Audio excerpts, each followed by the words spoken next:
Hey there gamers, welcome back to the Board Game Co channel, and today we have a preview of Glimmerdeep.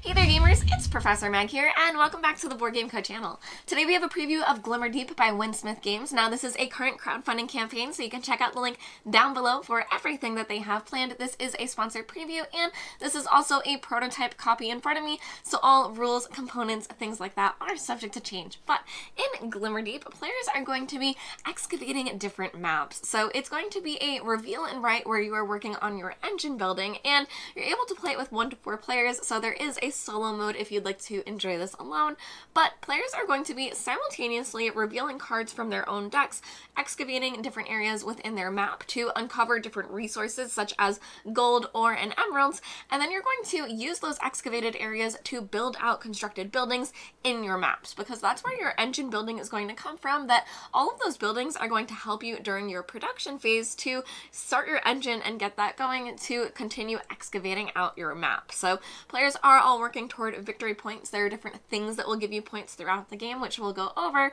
but at the end of 5 rounds, players will see who has the most victory points, not only earned during the game, but endgame scoring as well, and see who was able to win. Now, the game is currently set up for 3 players, and you can tell because there are 3 player markers here. So this is the general play area with your score track and the main market board that players are going to be constructing different buildings from.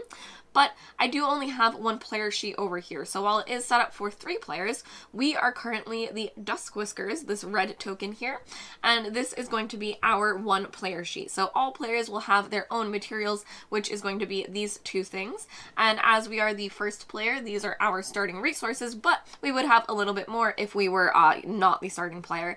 Now you also have your little point markers for once you start going around the track, you're able to mark how many points you have, but all players are also going to get their own excavate decks. So these decks are all identical, and each player is going to have their own, and they're made up of 16 cards, all with 4 different shapes. So there are 4 copies of each of these 4 cards that will make up your starting deck. And as you can see, these are some pretty basic shapes. And what you're going to do is you're going to have this shuffled, and then each player is going to excavate 3 times on their turn, revealing 3 of their own cards, and then excavate out on their map. So I am going to get into details in just a moment, but just understand that all players are going to have their own decks, meaning that each turn, all of the shapes that you are going to be drawing, and even the order in which you're going to be drawing on them, is going to vastly be different from everyone else, because these are all going to be shuffled and unique to each player. So while it is simultaneous play and you are playing these at the same time, the pace of play is pretty quick with that aspect. You are going to have a very unique board because all players are going to be playing the same map. For example, the other 2 players with us in this game would be playing the bioluminescent map, but they would have their own decks that they are excavating from. Now, in this game, each round is a day, so you're going to have your different phases that you're going through with your day, and the first one is a faction phase, where during rounds 2, 3, and 4, you have faction abilities that you're able to get that are going to make you a bit more special. So we are going to go over that, but first I'm going to move us on to the second phase of the day and have you see what the game looks like, how you're going to be excavating and maneuvering around these maps, and then once we're done with an entire day or round, I'll take us back to that faction phase and have us pick a faction ability. So now after that faction trait phase is the excavation phase, and that's when players are going to be simultaneously doing this again, as I said, with their own decks. So we are first going to flip over 1 card and use that to excavate. So as you can see, this is the shape that we have, and you are able to change that in any way, such as rotating, mirroring it, reversing it, and you're even able to omit some of the spaces if you're only able to fit some of it. So you're really able to do a lot with the shapes that you are given, but one restriction is that you have to build next to other excavated spots. So looking at our map here, you do always start off with a building, and that's going to be this box here, and all of those dots inside of it show that those are excavated spots. So we do want to excavate out and try to move throughout this map. So with this shape here, we are going to be touching this, and another thing to keep in mind are going to be all of these resources, because as we excavate those, we're going to be able to gain those resources as well. So this emerald up here is very, very tempting. But I think I am going to choose to have us go here, where we're going to go across. So that's going to gain us a gold as well as an ore. So where we already have these resources, we just covered these two, so we were able to gain both of those for ourselves. Now, when you're excavating, you're drawing those circles, because later during the construction phase, when we build out these different buildings, those are going to be the ones that are the lines that are going to be drawn within these excavated spots. So that was our first excavate, and you're going to do 3 per turn simultaneously with other players. So now we have this shape here. So again, we are trying to get resources, and now we are actually able to get pretty close to this emerald over here. So I'm going to have us go 1, 2, 3, 4, and that's going to grab us a whole lot of resources. So we're going to gain an ore. We're going to gain 2 gold as well as an emerald. Now finally, I'm going to have us flip our third card, and this is going to be a straight line. So I'm not sure if you've noticed, but all of the shapes are 4 spots. So you're always going to have 4 that you're able to cover, the final shape being this Z here. But we are going to have a straight line. Now, something that I have not gone over yet is the map achievement for the bioluminescent map, because you're going to have multiple ways for you to score, and one of them is going to be the map achievement. So this one is you're going to gain 4 victory points for each building if adjacent to the bioluminescent mushrooms, which cannot be excavated. So that's going to be this particular spot here that cannot be excavated, but you can excavate right next to it. So I'm going to have us choose to go 1, 2, 3, 4, and that's also going to gain us a gold. So we didn't get a ton of resources from that, but we now have an area close to the bioluminescent thing to put a building there. So now the only other thing to note is down here at the bottom, it does show you how many resources you have on the map, because the ore is going to be your most common and your emeralds are your least common. So you definitely want to make sure that you're able to get emeralds when you can. And another quick thing to note is that when you are paying for things, you are able to pay with a higher resource. So for example, if I needed to pay 2 gold and I only had 1, I would be able to pay an emerald and a gold to satisfy that. With that, to show that we are done with our excavation phase, we are going to cap our marker over here. And then once all players are done with their excavation phase, you are going to move on to the construction phase. So during the construction phase, that's when players are going to be able to build out these different buildings that are going to be extremely beneficial for them, as well as providing some endgame victory points. And when you're doing this, you are going to do it in player order, because as these are taken, new ones will come out. And as you can imagine, some players may want specific cards, so the player order is really going to matter. So you're going to be able to select either a workshop or a forge and then purchase it.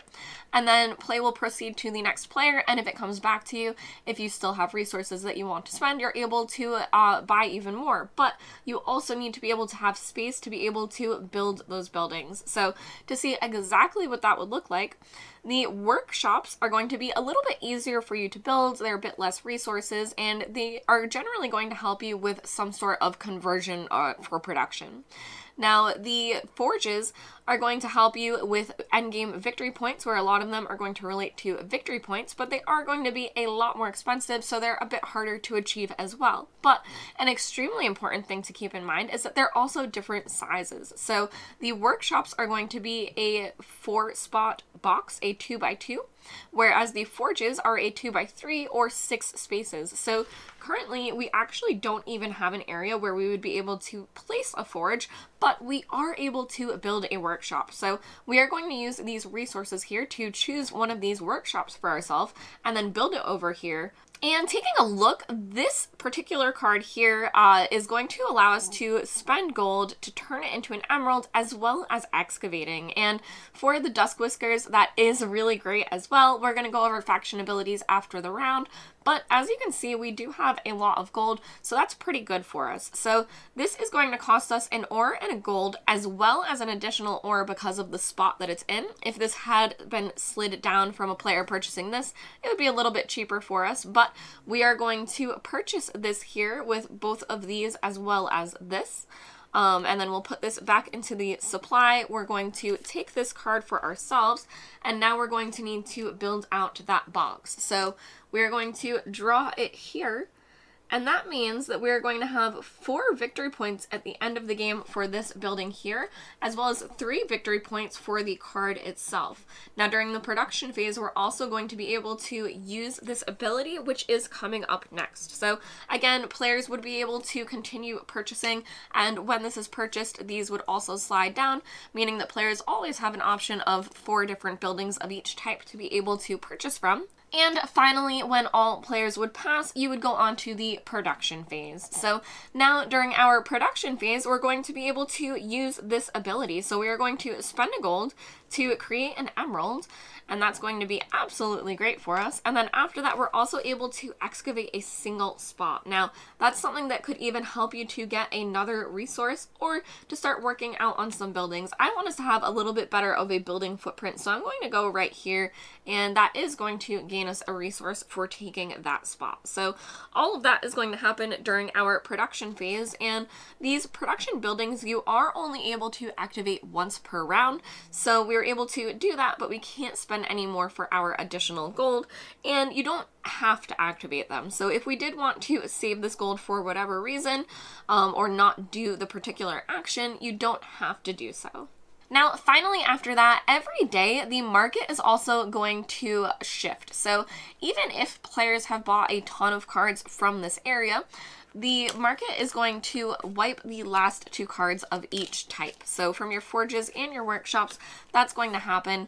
Everything will then slide down, and then you will draw new cards to replace them. So you can see that there's a lot of flexibility where you're constantly going to have new buildings that you're able to build, but that also means that if there are any that have an ability that you are particularly drawn to, you want to be sure to build it that round before it is potentially gone. Now, finally, before moving on to the next round, the first player token will move, so we would lose this, it would go on to the next player, and again, that's going to be really important for things such as when you are purchasing, constructing the different buildings, because you're going to have priority if you are the first player of which one you would like to build before other players take their turn. Now, that is going to be the general pace of play of the game. Over the course of these 5 days or 5 rounds, players are going to use those 3 excavation cards to excavate out their map, gain as many resources as they can, and reach the different areas that they're trying to for their map achievements, and then they're going to construct any buildings that they can afford. Now, when you are constructing these buildings, there is a bit of a restriction where you also aren't able to place buildings next to each other. You can place them on a diagonal, so the corners can be touching, but no 2 sides can ever be touching because your buildings can't be too close. That just wouldn't make sense. So you also need to be sure that you are excavating in certain places that you are able to place out these buildings. Then you'll go through your production phase, hopefully gaining yourself some resources, or as you gain the forges, you'll be gaining some victory points as well, which will be tracked here in game on the victory point tracker. But during the beginning of each round, on rounds 2 through 4, you're actually going to be able to choose these abilities and traits as well. So now I'm going to have us look at our Dusk Whiskers and what they want to do as far as endgame scoring and their abilities, and then the traits that you're able to choose during these rounds, because that's where a lot of the nuance and specialty is going to come, because all of these are very, very asymmetric, where here are the other 3 factions that I was able to see, but I do believe for the campaign there are even more planned. So that's just it. I'm going to be showing you this one, but just keep in mind that all of these are extremely asymmetric and they have their own puzzles to give you ways of scoring as well as maneuvering around the different rounds in the game as well. So here we are, the Dusk Whiskers. Where others see dirt, we see destiny.